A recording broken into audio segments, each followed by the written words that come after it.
Coach Talk with the Coaches.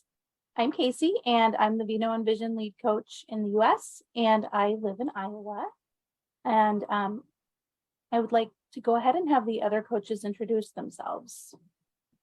Good morning, everyone. This is Zulma. I am your Florida lead coach. I live in Florida as well. And I am also your Vino and Vision global lead coach. And I look forward to having a very lovely conversation with all of you today, including our coaches. And I'll let our next coach introduce herself. Hello, everybody. This is Sallah, your lead coach for Europe and Asia for Vino and Vision. I'm glad to be here and to connect with my lovely coaches and all of you watching. Looking forward to connecting with you guys. Thank you. Grand Rising, everyone. This is Brandy Morgan. I am your Vino and Vision Associate Coach for North Carolina. I am currently in California, and I can't wait to get this conversation started. That's wonderful. Thank you, everyone, for introducing yourselves to our friends, whether they are our Vino and Vision VIP members or just friends of Vino and Vision in our open page. We welcome you all. And if you've been following us for a little bit, you know that at Vino and Vision, we have themes of the month. And this month, we've had a theme that's very important to all of us. And it's not one that we want to limit to 1 month per year, right? And this theme is love, because love is not something we just celebrate once a year or once a week or anything like that. Love is something that in its many different facets is in our lives every day.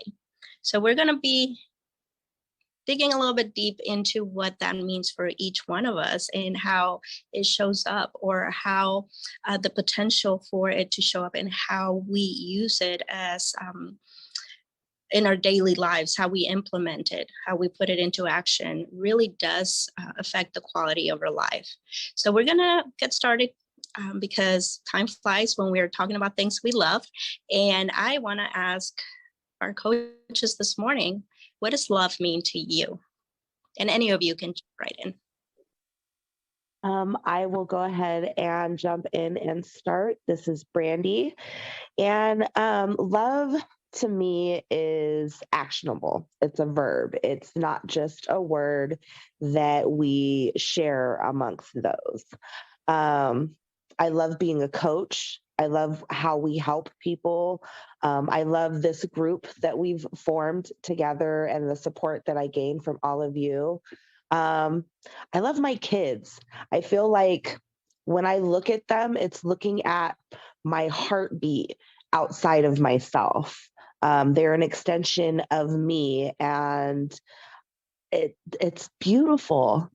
Love is beautiful. Love is kind. Love is hopeful. And it's that warm, fuzzy feeling you get inside that's kind of inexplainable at times, but it's there. Like you can't put it into words, but it's better to put it into action.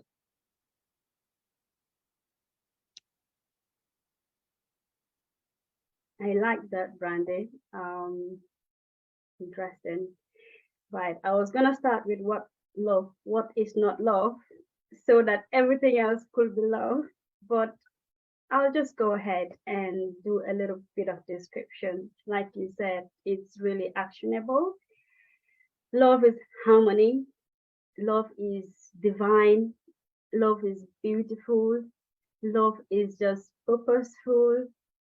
Love is just whole, right? Anything you get out of that, it could be something else, but love, it's supposed to be peaceful, and love is divine, and everything you holistically, and the connection and the feeling is what we feel on a daily basis and things we take action on. So as time goes on, we can dwell more into this, but it's really endless defining love, and it means different things to different people. So looking forward to hear more from all of you. Thanks. Now, I love how everybody has their own perspective on this. And I really enjoyed listening to your own definitions of love. I tend to look at love through more of a consciousness lens, where love is the highest frequency that you can vibrate in the highest state of consciousness. And it's something that encompasses everything, because love is the highest vibration in the universe. So when I'm talking about love, it's more encompassing than just a feeling. And it's kind of like love being our innate kind of state of being. I love that, Casey. No, got me all. And I'm going to expand a little bit on that, because Casey and I've had conversations where it's come to our attention that we have very similar definitions, if we can call them that, or maybe vibration and frequency when it comes to love and how we express love. And for me, love is what is not. And let me explain what that means. We could talk about it all day about what love means to us. How do we define it in our lives? It is rather more simple, if I can call it that, to think about love and what is not, so that when I am examining my own love in action per se, when it is that takes me away from it, I'm reminded that that is what love is not. So if love is kind, love is patient, then if there is a moment where my humanness takes me away from that, I'm reminded that it is what love is not. So if I am feeling a emotion within that range of vibration that takes me away from that highest vibration of love, and I'm feeling anger, I am feeling jealousy. We're all human. We're bound to feel these things. And that's what this conversation is all about, that all emotions are valid. And when we think about how the lower vibrations, emotions may take us away from love, how is it that we find love again, right? How can we get closer to love when we're taken away from it because of different reasons and factors? And so for me, it is that every day I know the value of my definition of love, but in my everyday practice, I remind myself what love is not, so that I am able to find my way back to love. That's a great example, Zulma. Yeah. You guys all have such amazing things to say. And it's not something that we pick up and we're perfect at. That's the thing, right? We have days where maybe physically we don't feel well, and that makes it hard to show our highest of love in action.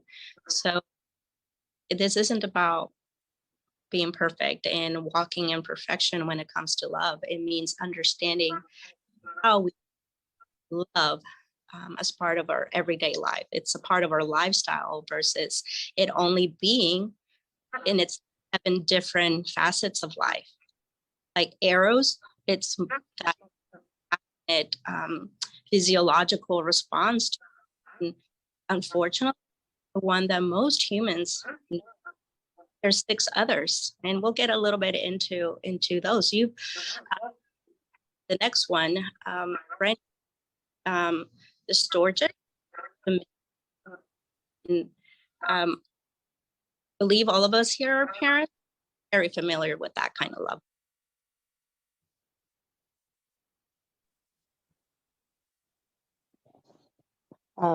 So as you guys are a little bit familiar, I am a huge believer in advocacy.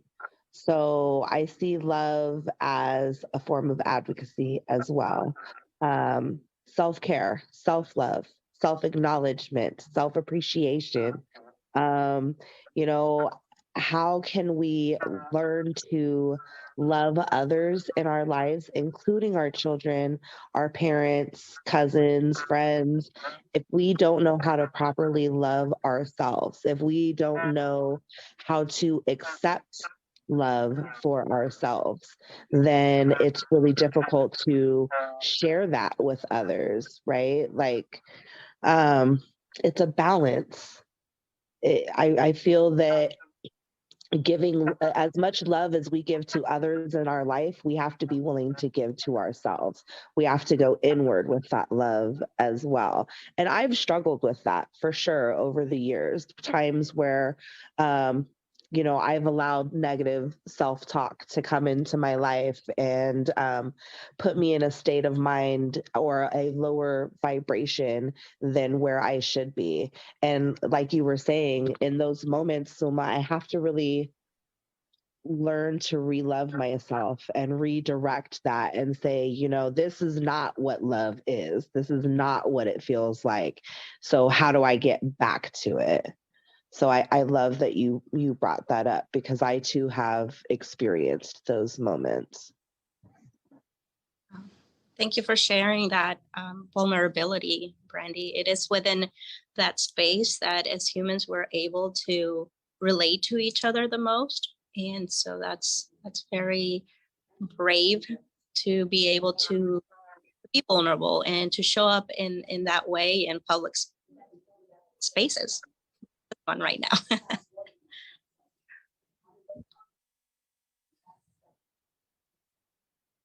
But that can also be a sense of self-love, right? Those things are challenging to us. We are willing. That's a part of our practice in self-love, Antia. When it comes to self-love as women, especially, and not to say that men don't go through this, they do as well.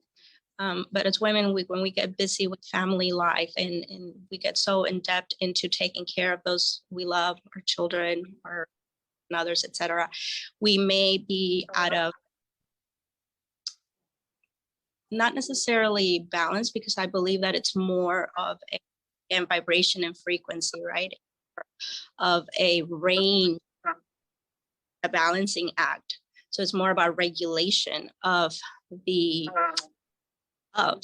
So when we think about, let's say, parents, we may be deeper into that storge kind of love, the familial love, the give our children and our parents and those that we share blood with, right? That we may be limiting ourselves. The Lantia, which is in self-love, is all about what can I do to improve my own quality of life, so that has a ripple effect in everyone around.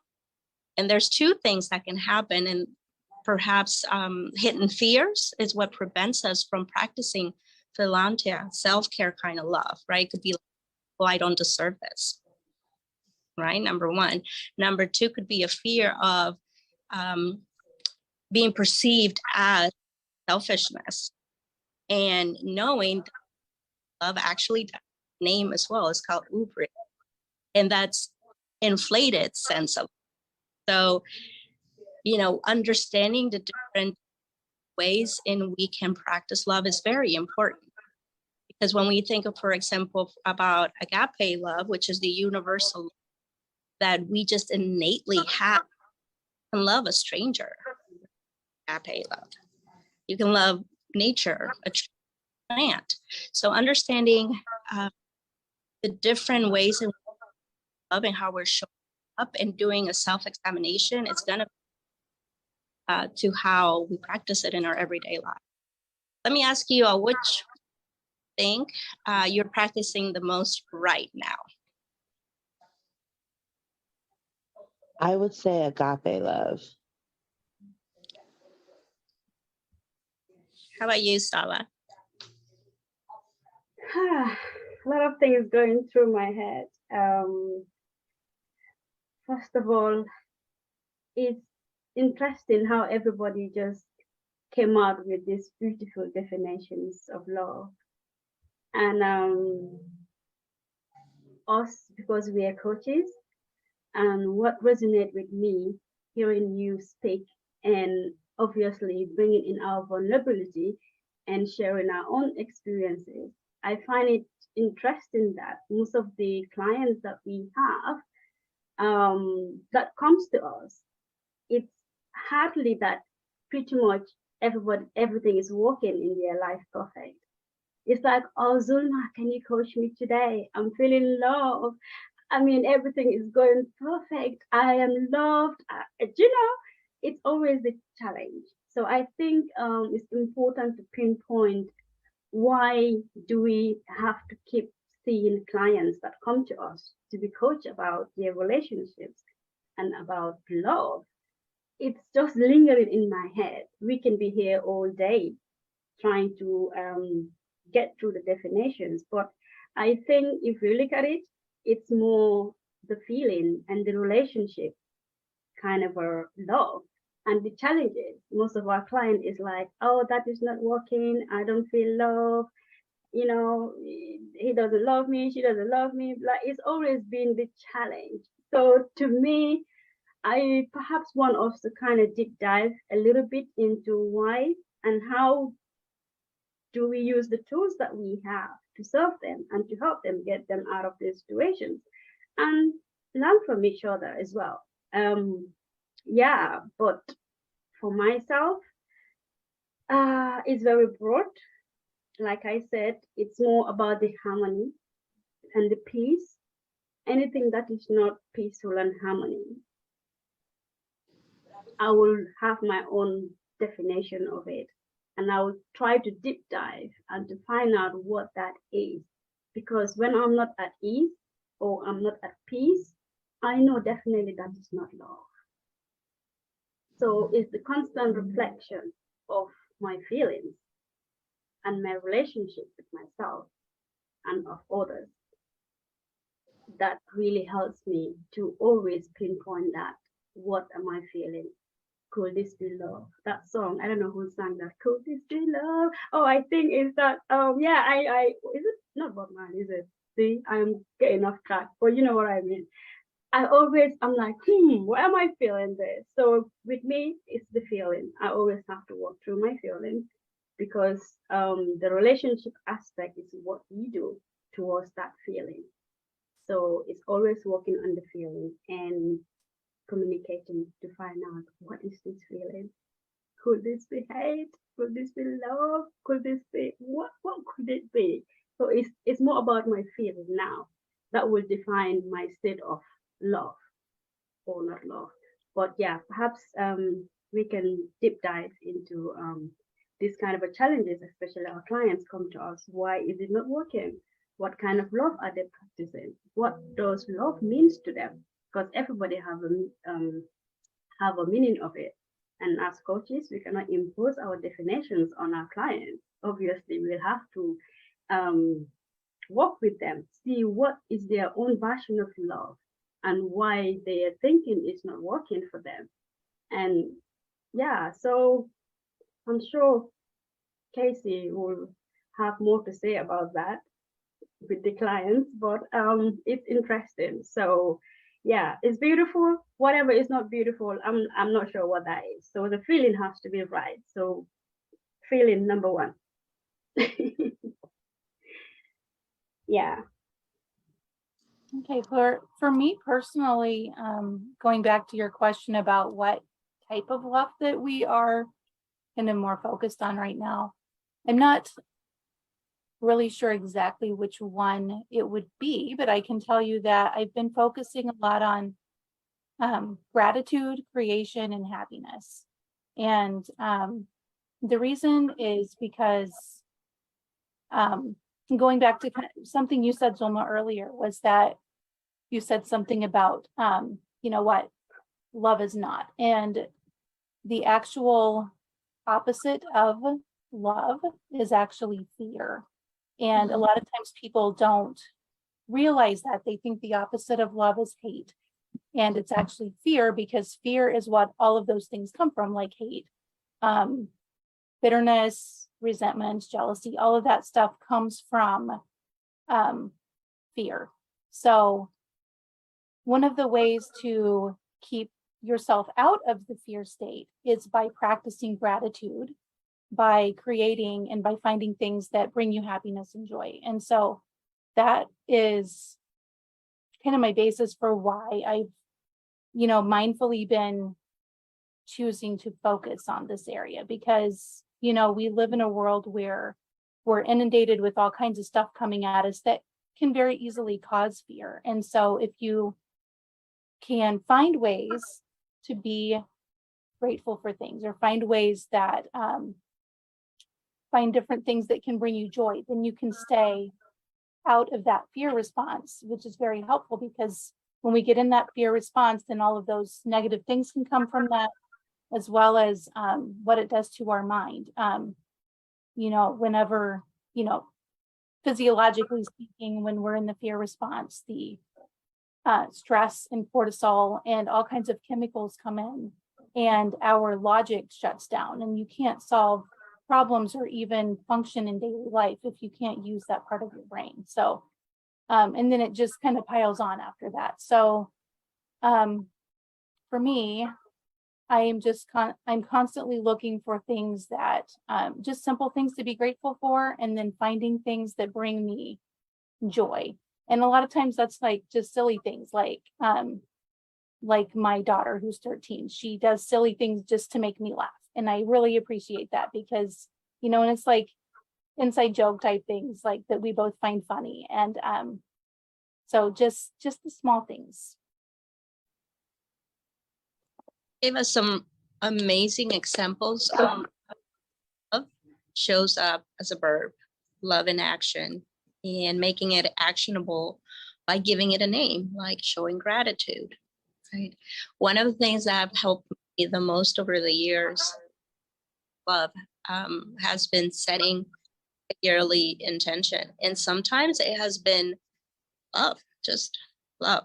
And sometimes I'll add another aspect to it, like during a period of my life where I knew I'd had to let someone go, practicing loving detachment became really part of my grace, knowing that the inevitable has to happen, and preparing mind, body, and soul to receive that as part of and a life lesson versus a just a loss with no meaning, was feeling within the process. And I find that because of that, my grief lessened. My grief was shortened. My grief will always live with me. I came to know the phrase that grief is love too. And accepting part of this journey, again, has been very healing. And there's a lot less regrets that pop up, because like you mentioned, Casey, went through that vibration of fear or any negative emotion that takes us away from love, will tend to then develop things. What if? Could I've done more? Could, all those little voices in the head that can come in,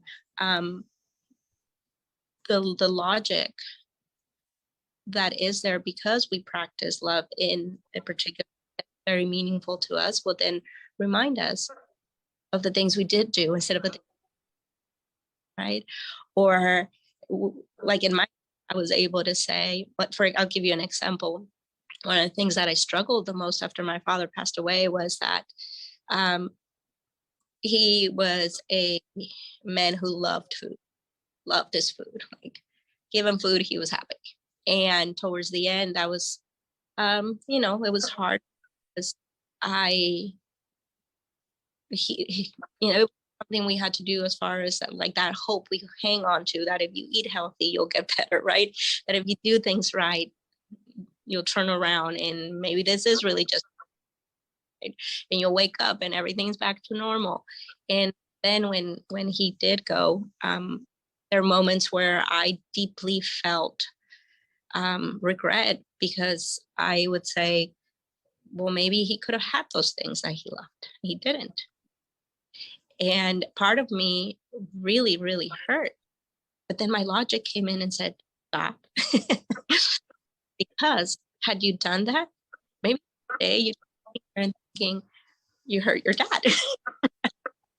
Which one love in action in this moment can you live with? And that is, you know, that I did do the right thing. And so that's just a little example on how, just how, not complex, but just how interesting we are as humans. And that when we understand love for what is and not, and for what is not, again, our quality of life will just keep on improving and will show in a much more authentic way to family and ultimately ourselves, because every day we get a new opportunity. Every day we get a clean slate. Every day we get to, again, practice love as a verb and what that means to each one of us. I love that. I have a bit of a relation to that as well. My father passed earlier this year, and one of the actionable ways that I was able to show love during his state of incapacitation was just being there with him. We meditated on love. I held his hand as he took his last breath and, left to be with the ancestors. And as painful as it felt to lose my dad, the love that I could feel just holding his hand during that time was indescribable. That energy that was shared, he knew that he was surrounded with love and that he was in a safe space and able to transition. And I think that that's part of love as a verb, is creating space for people to just be who they are and be accepting of that. No guidelines, no, hidden agendas, just the space to be. And then for them to even allow you to be present in that space during those times is also a way that, you can reciprocate love as well as show it. I've told friends many a times, like, hey, I know you're going through it. If you need to vent, you can call me. If you need somebody to talk with, you can call me. If you need to sit in silence, call me. If you need somebody to cry with, I got you on that too. I'm pretty sensitive, so I work off of vibrations in that aspect. I'm really empathetic, and I'm able to feel others' emotions kind of in a heightened sense at times. So for me, most importantly, is just creating that space, the space for love, the space for authenticity. And that's how I use love as a verb. That's beautiful, Brandy. And we're running short, and I have a very important question, guys. Within my practice of holistic leadership, this is a core, if not the core of what I. And my question to all of you, and I could a short answer, but it is love in the workspace, yes, or why not? Love in the love in the workspace. Is that what your question was? Yes. Okay. I will go first, and I'll probably be kind of short, but I say yes, because love is a state of being. And so if I am love and I'm in a workspace, then how can I turn that part off of me? Because it's just who I am. It's an authentic part of myself.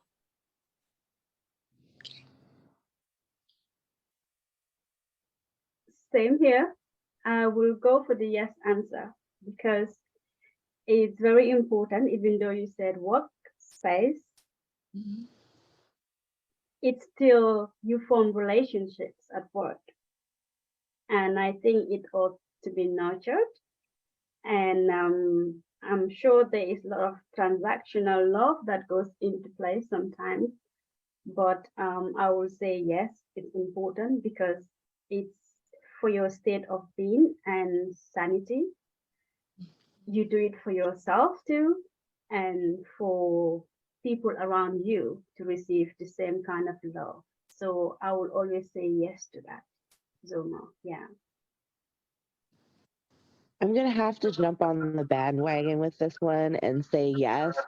I feel like, if you love what you do, you never work a day in your life, right? It's a bit cliche, but love is infinite and it surrounds us on a daily basis. So, yes, love on yourself in the workplace, love the work that you do in the workplace, and build relationships of love around you so that you have support. I love all of that. You guys are amazing, and I love you all. I do. And Dr. Milu Islam, who was the founder and creator of Vino and Vision, this is one of the modules within our missions that he, and I know that he would probably be with us, because if it were not for our agape love that we have, or universal love, and probably given us to become coaches, or of them, if it were not for philia love, which is friendship, and then also storge is that familial love, because we may meet as colleagues and then we become friends, and all of a sudden we're family. And so the beautiful thing with understanding the different kinds of love is that you have to be just one, right? If we can get the world to understand, it's just not eros. It's not just about what you feel, right? It's not that physical attraction that you have for a workmate. That's not what we're talking about. We're talking about what drives us as human beings to be each other and with each other, kind, to be empathetic, to be able to say, hey, man, I love you, or hey, friend, I love you. Many believe that work stays at work, right? Like that you're just going to show up in this space and do what you're paid for, very detached way.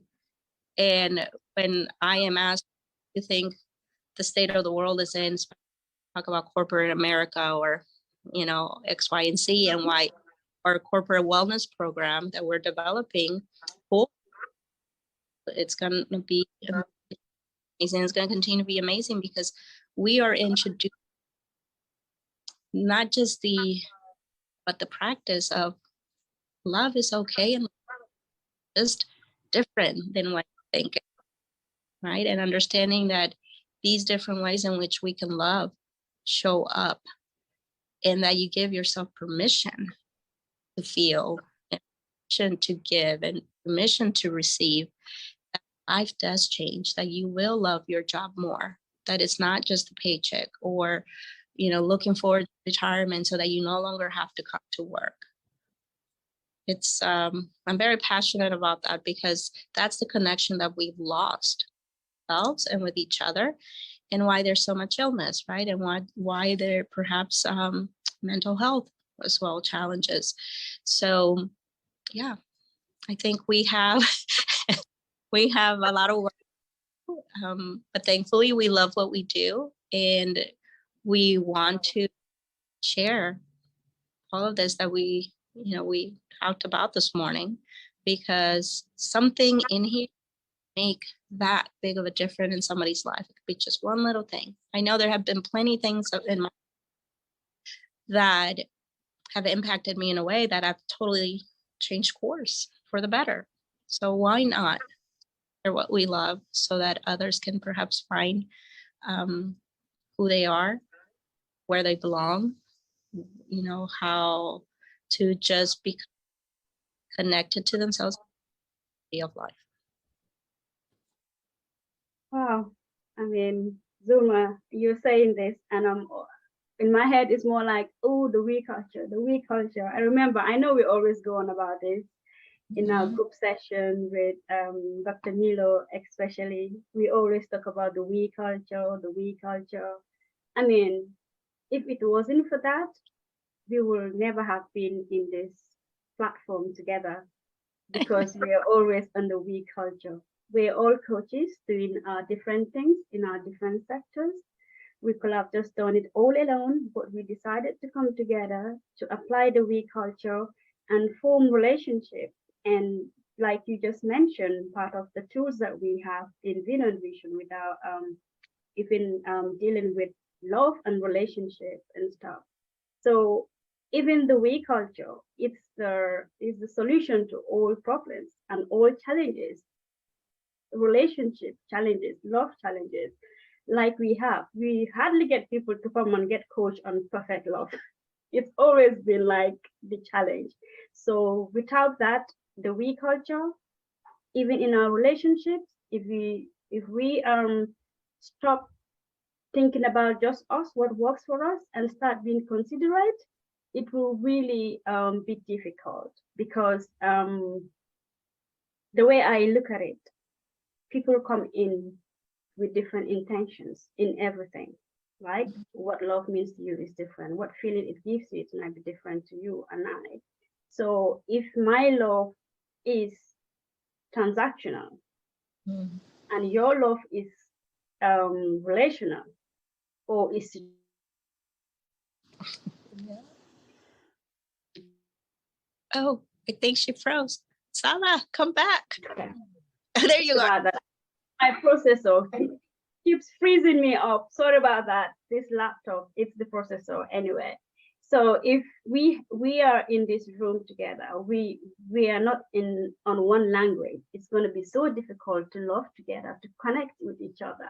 So if I am on the transactional love, oh, Zulma gotta love me for me to love Zulma. Oh, Zulma, you have to do this for me to love you. There's so much conditions attached to that. And when we have Brandy trying to have a situational love, I have to be in the situation for you to love me or for me to love you, right? You gotta change for me to love you. And then you have Casey in the other side trying to be like relational, right? Right. This is not about the relation. What is the future? How is this working out? So you're more like inclined. We're on different languages. So with love, with the we culture, we're all on one language. So misunderstandings will be limited.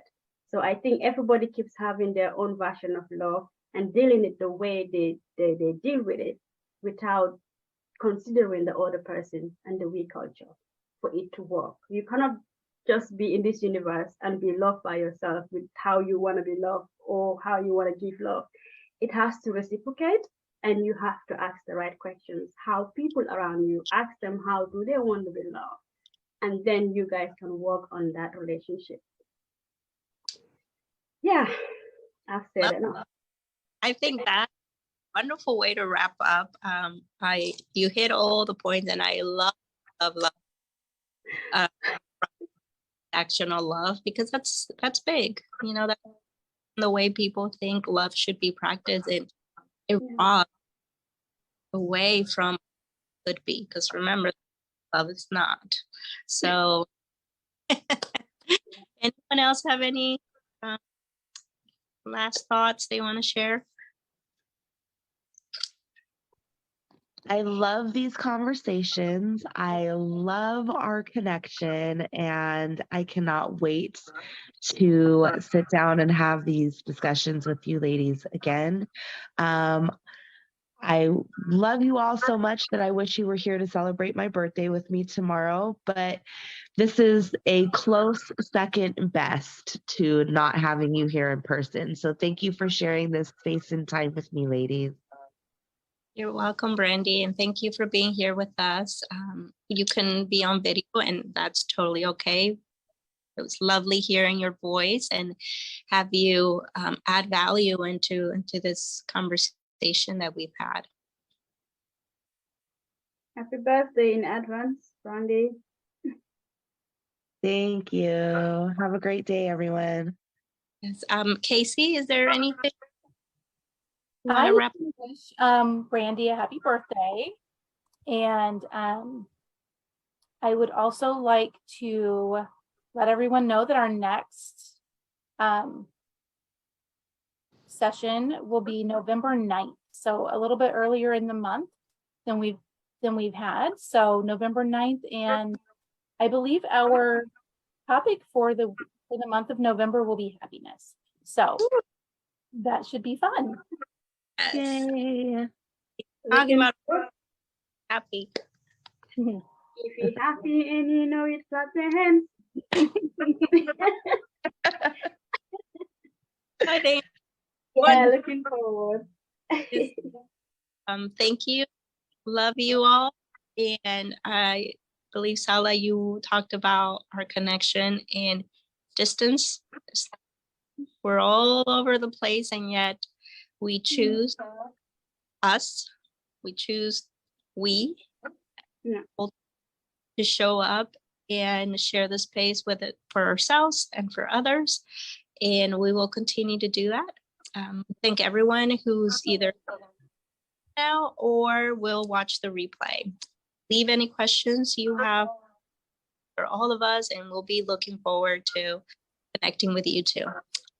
Time. Bye, everyone. Bye, ladies.